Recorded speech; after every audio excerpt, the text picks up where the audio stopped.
வணக்கம். நான் doctor AG Karthikeyan, குழந்தைகள் மற்றும் பச்சிளம் குழந்தைகள் மருத்துவர்.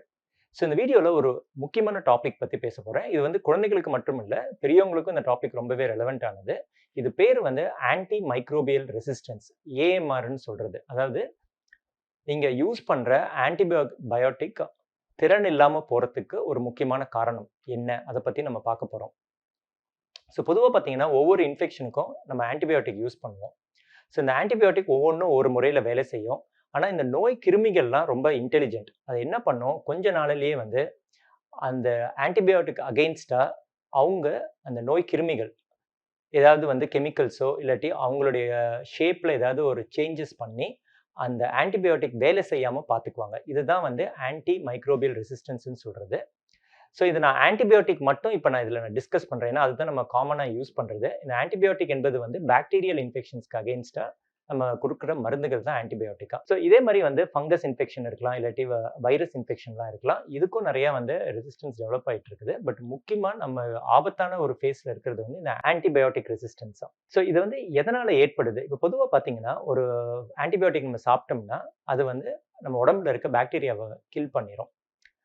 சில பாக்டீரியா என்ன பண்ணும், ரொம்ப கிளெவரா அந்த ஆன்டிபயோட்டிக் திறன குறைக்கிறதுக்கு ஏதாவது கெமிக்கல்ஸ் புரொடியூஸ் பண்ணும். இல்லாட்டி அதோடைய உடல் அமைப்ப மாத்திக்கும். அப்போ இந்த ஆன்டிபயோட்டிக் இந்த பாக்டீரியாவ கண்டுபிடிக்க முடியாது.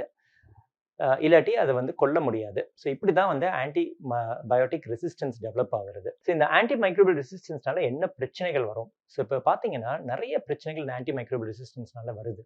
நம்ம ஆன்டிபயோட்டிக் ஓவர் யூஸ்னால ஆன்டி மைக்ரோபியல் ரெசிஸ்டன்ஸ் உலகளாவிய பர்ட்டிகுலர்லி இந்தியா மாரி டெவலப்பிங் கண்ட்ரீஸ்ல நெறைய பிரச்சனைகள் இருக்குது. நான் சில எக்ஸாம்பிள்ஸ்க்கு சில சொல்றேன். இப்ப நம்மளுடைய சயின்டிஃபிக் அட்வான்ஸஸ் நெறைய பண்ணியிருக்கோம் நம்ம மருத்துவத்துல. இப்ப நெறைய அட்வான்ஸ் சர்ஜரிலாம் இருக்குது. இப்ப நீங்களே யோசிச்சு பாருங்க. இப்போ ஒரு அட்வான்ஸ் சர்ஜரி பண்றோம். அந்த பேஷண்ட்டுக்கு ஒரு இன்ஃபெக்ஷன் அவங்களுக்கு வரக்கூடிய அந்த இன்ஃபெக்ஷன் ரெசிஸ்டன்ஸ் ஆர்கானிசம்னால, பாக்டீரியானால வந்துச்சுன்னா, அந்த பேஷண்ட் இறந்து போறதுக்கு வாய்ப்பு இருக்கு. இன்ஃபெக்ஷன்னால. அவங்க எவ்வளோ தான் அட்வான்ஸ்டு சர்ஜரி பண்ணாலும், இறக்குறது ஒரு பாக்டீரியல் இன்ஃபெக்ஷன்னால இருந்துச்சுன்னா, அது ரொம்ப கொடுமையான விஷயம். இத முற்றிலும் தவிர்க்கலாம். நம்ம கரெக்ட்டா ஆன்டிபயோட்டிக் யூசேஜ்லாம் இருந்துச்சுன்னா, இத முற்றிலும் தவிர்க்கலாம். அதே மாரி தான் ஒவ்வொரு அட்வான்ஸ்மென்ட்டும் இப்போ ஒரு அ ஒரு ஒரு மதர் அவசரமா நம்ம சிசேரியன் பண்ணி ஒரு குழந்தைய டெலிவர் பண்றோம். சிசேரியன் பண்ணி முடிச்சோனே இந்த சிசேரியன் பண்ண இடத்துல ஒரு இன்ஃபெக்ஷன் இந்த இந்த மாரி ஒரு பாக்டீரியா கிருமினால அந்த மதர் இறந்து போலாம். அப்ப நம்ம எவ்வளவுதான் மருத்துவத்துல அட்வான்ஸஸ் வந்தாலும், இந்த மாரி இன்ஃபெக்ஷன்ஸ்னால இறந்து போறதுக்கு நெறைய வாய்ப்பு இருக்குது. இறந்து போலனா மட்டும் இல்ல, உங்களுக்கு வேற ஏதாவது பிரச்சனைகள் ஹாஸ்பிட்டல்லே ரொம்ப நாள் இருக்க வேண்டியிருக்கலாம். இல்லாட்டி வேற ஏதாவது பிரச்சனைனால அவங்களுடைய டே டு டே ஆக்டிவிட்டீஸ் பண்ண முடியாது. வேலைக்கு போக முடியாது. பெட் ரிடனா இருப்பாங்க. இந்த மாரி நெறைய ஹெல்த் காஸ்ட் நெறைய இதுல ஹிடனா இருக்கும். இந்த ஆன்டிபயோட்டிக் ரெசிஸ்டன்ஸ்னால. இப்ப உலக சுகாதாரத்துறை அதாவது WHO என்ன சொல்லியிருக்காங்கன்னா, 2019 எஸ்டிமேட்ஸ் படி கிட்டத்தட்ட 1 வருஷத்துக்கு 13,00,000 மக்கள் இந்த ஆன்டிபயோட்டிக் ரெசிஸ்டன்ஸ்னால டைரக்ட்டா இறந்து போறாங்க. அதாவது அந்த கிருமி தாக்கி அவங்களுக்கு ஆன்டிபயோட்டிக் வேலை செய்யாம இறந்து போறாங்க.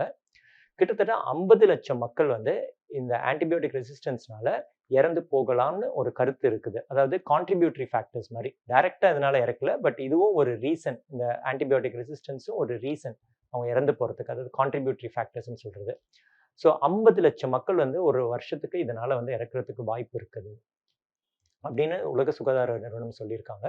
இது 2019 படி. அதாவது கோவிடுக்கு முன்னாடி. கோவிடுக்கு அப்புறம் நம்ம நெறையவே இதுல ஆன்டிபயோட்டிக் யூஸ்லாம் இன்னும் அதிகமா யூஸ் பண்ணியிருக்கோம். இதனால ரெசிஸ்டன்ஸ் வரதுக்கு இன்னும் அதிகமா வாய்ப்பு இருக்குது. கரண்ட் டேட்டா நம்மகிட்ட கையில இல்ல. கண்டிப்பா இதோட அதிகமா தான் இருக்கும். ஆன்டிபயோட்டிக் ரெசிஸ்டன்ஸ்னால ஏற்படக்கூடிய டெத்ஸா.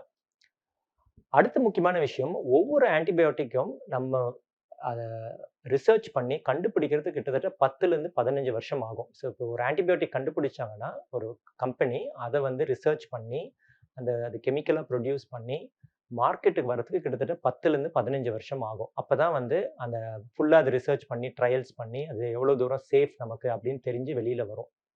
ஸோ இதுக்கு நெறைய காஸ்ட்டும் ஆகும். அந்த காஸ்ட் எல்லாம் நம்மகிட்ட தான் அந்த கம்பெனி வாங்குவாங்க. அப்போ ஹெல்த் கேர் காஸ்ட் ஆட்டோமேட்டிக்கா அதிகமாகறதுக்கு நெறைய வாய்ப்புகள் இருக்குது. அது மட்டும் இல்ல, இப்ப நமக்கு பார்த்தீங்கன்னா, ஆன்டிபயோட்டிக் ரொம்ப நியூ ஆன்டிபயோட்டிக்ஸ் ரொம்ப ஒண்ணும் கிடையாது. இப்ப நம்ம இருக்கிற ஆன்டிபயோட்டிக் தான் யூஸ் பண்ணிட்டு இருக்கோம். இப்ப நம்ம இன்னைக்கு ஒரு நியூ ஆன்டிபயோட்டிக் பவரான ஆன்டிபயோட்டிக் கண்டுபிடிச்சா கூட, அது மார்க்கெட்டுக்கு வரதுக்கு இன்னும் 15 வருஷம் ஆகும். அதுவரைக்கும் என்ன பண்ணுவாங்க பேஷண்ட்ஸ்? ஒரு ஆன்டிபயோட்டிக் ரெசிஸ்டன்ஸ் இருந்துச்சுன்னா, அவங்களுக்கு வேற எந்த புது ஆன்டிபயோட்டிக்கும் குடுக்க முடியாது. ஏன்னா, வர வர எல்லா ஆன்டிபயோட்டிக்குமே பாக்டீரியாக்கு அகைன்ஸ்ட்டா வேலை செய்ய மாட்டேங்குது. ஸோ அதனால இதனாலேயும் வந்து நெறைய பிரச்சனைகள் வருது. ஸோ இதெல்லாம் மனசுல வச்சுக்கிட்டு, நம்ம என்ன பண்ணலாம்? ஆஸ் அன் இண்டிவிஜுவல் என்னென்ன பண்ணலாம் நம்ம இந்த மாரி ரெசிஸ்டன்ஸ் வராம இருக்கிறதுக்கு?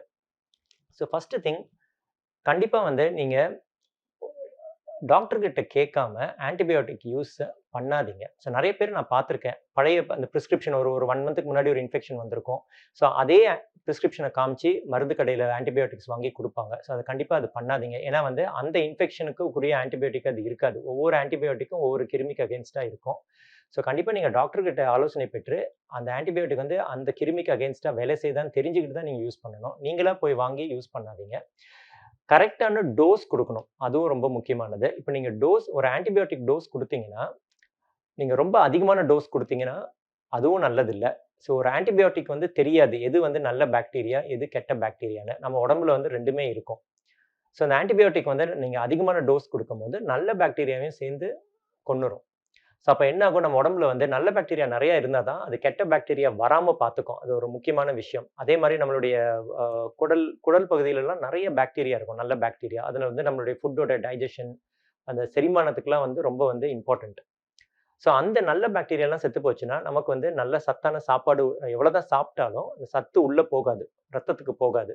ஸோ இதனாலேயும் வந்து பிரச்சனைகள்லாம் வரலாம். ஸோ அதனால கரெக்ட்டான டோஸ் ஆஃப் ஆன்டிபயோட்டிக் எடுத்துக்கங்க. அதிகமா எடுக்காதீங்க. அதே மாரி குறைவான டோஸ் எடுத்தீங்கனாலும் பிரச்சனை. ஸோ குறைவான டோஸ் எடுத்தீங்கன்னா என்ன ஆகும்னா, எல்லா கெட்ட பாக்டீரியாவும் செத்து போகாது. ஸோ இப்போ ஒரு 100 கெட்ட பாக்டீரியா இருக்குன்னா, ஒரு 80 கெட்ட பாக்டீரியா செத்து போயிரும். 20 பாக்டீரியா உடம்புல இருந்துகிட்டே இருக்கும். இந்த 20 பாக்டீரியாவும் நான் ஏற்கனவே சொன்ன மாரி, நியூ கெமிக்கல்ஸ் உண்டாக்கும். இல்லாட்டி அவங்களுடைய உடல் அமைப்ப மாத்திருவாங்க. ஸோ அந்த மாரி சேஞ்சஸ் இருக்கும்போது ரெசிஸ்டன்ஸ் டெவலப் ஆயிரும். ஸோ அப்ப அதே பாக்டீரியாவால இன்னொரு இன்ஃபெக்ஷன் வந்துச்சுன்னா, நம்ம இந்த சேம் ஆன்டிபயோட்டிக் குடுக்கும்போது அது வேலை செய்யாது. ஸோ இதனாலேயும் வந்து ஆன்டிபயோட்டிக் ரெசிஸ்டன்ஸ் அதிகமாகறதுக்கு வாய்ப்பு இருக்கு. ஸோ கரெக்ட்டான டோஸ் யூஸ் பண்ணுங்க. லோ டோஸும் வேண்டாம், ஹை டோஸும் வேண்டாம். உங்க டாக்டர் ரெக்கமெண்டேஷன் படி, சயன்டிஃபிக் எவிடன்ஸ் படி என்ன கரெக்ட்டான டோஸோ அத யூஸ் பண்ணுங்க. அடுத்தது டியூரேஷன் ஆஃப் ஆன்டிபயோட்டிக். அந்த ட்ரீட்மெண்ட்டும் வந்து ரொம்ப முக்கியம். ஒரு கோர்ஸ் எடுத்துக்கிட்டீங்கன்னா, இப்ப டாக்டர் சொல்லுவாரு 3 டேஸ் யூஸ் பண்ணணும், 5 டேஸ் யூஸ் பண்ணணும், 7 டேஸ் யூஸ் பண்ணணும்னு. ஸோ நெறைய பேர் என்ன பண்ணுவாங்க, 1 நாள் வாங்குவாங்க. 1 நாள்லயே ஃபீவர் குறைஞ்சிரும். ஸோ அதோட நிப்பாட்டிருவாங்க. ஸோ அது என்ன பிரச்சனைன்னா, நான் ஏற்கனவே சொன்ன மாரி தான். அது வந்து டோஸ் பத்தாது. அந்த 1 நாள்ல வந்து அந்த 100 கிருமியில வந்து 80 கிருமி தான் செத்து போகும். மீதி 20 கிருமி இருந்துகிட்டே இருக்கும். அந்த 20 கிருமினால ரெசிஸ்டன்ஸ் டெவலப் ஆயிரும். ஸோ அதனால கரெக்ட்டான டியூரேஷன் யூஸ் பண்ணுங்க. கம்மி டியூரேஷன் யூஸ் பண்றதுனால எந்த பெனிஃபிட்டும் இல்ல. அந்த பாக்டீரியாக்கு மட்டும் தான் பெனிஃபிட். ரெசிஸ்டன்ஸ் ஈஸியா டெவலப் ஆயிரும். அடுத்தது நம்ம ஊர்ல வர நெறைய இன்ஃபெக்ஷன்ஸ் வைரல் இன்ஃபெக்ஷன்ஸ் தான். ஸோ அது வந்து ஆஸ் அ லே பெர்சனா வந்து உங்களால டிஃபரன்ஷியேட் பண்ண முடியாது. இது வந்து வைரல் இன்ஃபெக்ஷனா இல்லாட்டி பாக்டீரியல் இன்ஃபெக்ஷனான்னு. சம்டைம்ஸ் டாக்டர்ஸுக்கே டிஃபிகல்ட்டா இருக்கும். ஒரு ஒரு ஃபீவர் இருந்துச்சுன்னா, அது வந்து எடுத்தோனே அது வைரல் ஃபீவரா இல்லாட்டி பாக்டீரியல் இன்ஃபெக்ஷனால வரக்கூடிய ஃபீவரான்ட்டுன்னு. ஸோ அத செக் பண்ணணும். செக் பண்ணிட்டு தான் வந்து மருந்து குடுக்க முடியும்.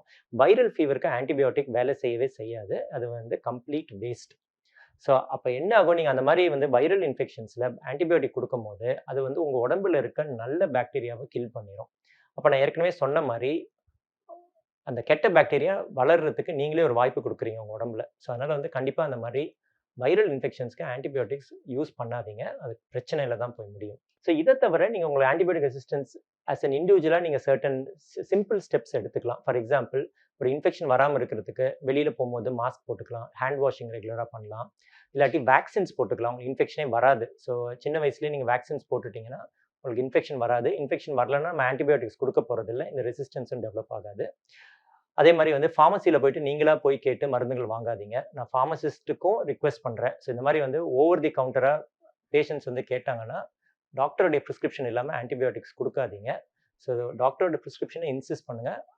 தேவையான ஆன்டிபயோட்டிக்ஸ் கரெக்ட்டான டியூரேஷன், கரெக்ட்டான டோஸ் குடுங்க வந்துட்டு.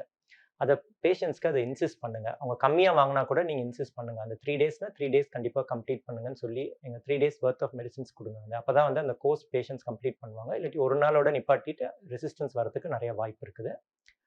ஸோ இதெல்லாம் பண்றதன் மூலம் நம்ம வெகுவா வந்து ஆன்டி மைக்ரோபியல் ரெசிஸ்டன்ஸ குறைக்கலாம். ஸோ இந்த வீடியோ வந்து புடிச்சிருந்தா லைக் பண்ணுங்க. உங்களுடைய கமெண்ட்ஸ் ஏதாவது இருந்ததுன்னா கீழ கமெண்ட்ஸ் செக்ஷன்ல போடுங்க. நாங்க அதுக்கு ஆன்ஸர் பண்றோம். ஸோ எங்க சேனலுக்கு பிடிச்சிருந்ததுன்னா, எங்க சேனல சப்ஸ்கிரைப் பண்ணுங்க. ஸோ இதே மாரி ஹெல்த் ரிலேட்டட் வீடியோஸ் நெறைய போட்டுட்டு இருக்கோம். நன்றி, வணக்கம்மா.